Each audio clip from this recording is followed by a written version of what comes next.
अस्सलामु अलैकुम वरहमतुल्लाहि वबरकातुहु। औज़ु बिल्लाहि मिनश शैतानिर रजीम। बिस्मिल्लाहिर रहमानिर रहीम। रब्बिश्रह ली सदरी वयस्सिर ली अमरी वहलुल उक़्दतम मिन लिसानी यफ़क़हू क़ौली। रब्बी यस्सिर वला तुअस्सिर वतम्मिम बिल खैर रब्बना ज़िदना इल्मा। సూరా అల్ బహ్రా. ఈ సూరాలో ఆవు యొక్క ప్రస్తావన 67 నుండి 73 ఆయతులలో వచ్చింది. కావున ఇది ఆవు ప్రస్తావన ఉన్న సూరా అని అనబడుతుంది.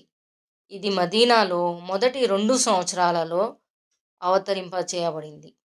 ఇందులో 286 ఆయతులున్నాయి. ఆయత్ 255ని ఐతల్ కుర్సీ అని అంటారు. ఆయత్ 281 ఖురాన్లో చిట్ట చివరిగా అవతరింపచేయబడిన ఆయత్.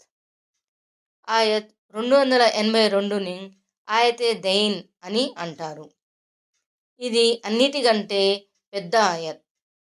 ఏ ఇంట్లో ఈ సూరా ప్రతిరోజు చదవబడుతుందో ఆ ఇంట్లో నుండి శైతాన్ పారిపోతాడు. ఇది ముస్లిం యొక్క హదీస్. కొందరు ధర్మవేత్తల అభిప్రాయంలో దీనిలో 1000 వార్తలు, 1000 ఆజ్ఞలు మరియు 1000 నిషేధ ఆజ్ఞలు ఉన్నాయి. ఇప్పుడు సూరా అల్ బహ్రా యొక్క ఆయతుల యొక్క అర్థాలను తెలుసుకుందాము. ఆయా నెంబర్ 1 అలిఫ్ లామ్ మీమ్. సూరా ప్రారంభంలో ప్రస్తావించబడిన ఈ విడివిడి అక్షరాలు ఖురాన్ యొక్క అద్భుత స్వభావాన్ని సూచిస్తున్నాయి. ఇది బహుదైవారాధకుల ముందు పెట్టబడిన ఒక గొప్ప సవాలు మరియు అరబ్బుల భాషలో ఈ అక్షరాలు ఉన్నప్పటికీ వారు ఈ విడివిడి అక్షరాలు ఇలా ప్రస్తావించబడటాన్ని వ్యతిరేకరించలేకపోయారు. అరబ్బులు ఆనాటి ప్రజలలో అత్యంత వాగ్ధాటి కలిగి ఉన్నప్పటికీ వారు వీటికి సమానమైన వాటిని తీసుకురాలేకపోయారు. ఇది ఖురాన్ అల్లాహ్ నుండి అవతరించబడిన ఒక దివ్యావతరణ అని నిరూపిస్తున్నది. ఈ విడివిడి అక్షరాల యొక్క అర్థము కేవలం అల్లాహ్ సుబ్హానా తాలాకు మాత్రమే తెలుసు. ఆయా నెంబర్ 2 ఇది అంటే ఈ ఖురాన్ ఒక దివ్య గ్రంథం. ఇందులో ఏమాత్రం సందేహం లేదు. దైవభీతి గలవారికి ఇది మార్గదర్శకత్వము. దైవభీతి గలవారు అంటే అల్లాహ్ సుబ్హానా తాలా యందు భయభక్తులు కలిగి ఆయన ఆదేశాలను అనుసరించేవారు.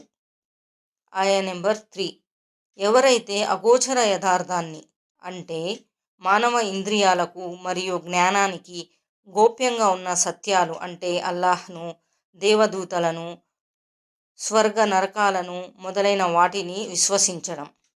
ఎవరైతే అగోచర యథార్థాన్ని విశ్వసిస్తారో, నమాజ్ను స్థాపిస్తారో. నమాజ్ స్థాపించడము అంటే ప్రతిదినము 5 సార్లు నిర్ణీత సమయాలలో అల్లాహ్ సుబ్హానా తాలా ఏ విధంగా అయితే దైవ ప్రవక్త ముహమ్మద్ సల్లల్లాహు అలైహి వసల్లంకు నేర్పారో ఆ విధంగా నమాజ్ చేయడం. మరియు మేము ప్రసాదించిన జీవనోపాధి నుండి మా మార్గంలో ఖర్చు చేస్తారో. ఇక్కడ జకాత్ అంటే 1 సంవత్సరం వరకు జమ ఉన్న ధన సంపత్తుల నుండి ప్రతి సంవత్సరము ఒక ప్రత్యేక శాతం అంటే 2.5% విధిగా ఇవ్వవలసిన దానం. ఇది ఇస్లాం ధర్మంలోని 5 విధులలో ఒకటి. జకాత్ ముస్లిం సమాజపు ఆర్థిక పరిస్థితిని మెరుగుపరచటానికి, సమాజంలో ఎవ్వడూ కూడా నిరాధారంగా లేకుండా ఉండడానికి నియమించబడిన ఒక ఉత్తమ ధార్మిక మరియు సాంఘిక నియమం.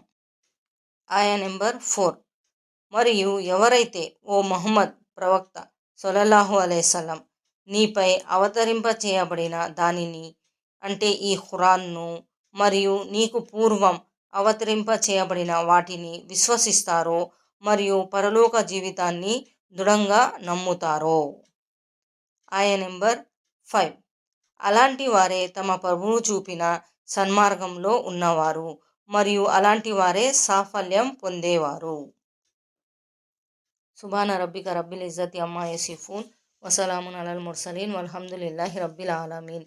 అస్సలాము అలైకుం వరహమతుల్లాహి వబరకాతుహు.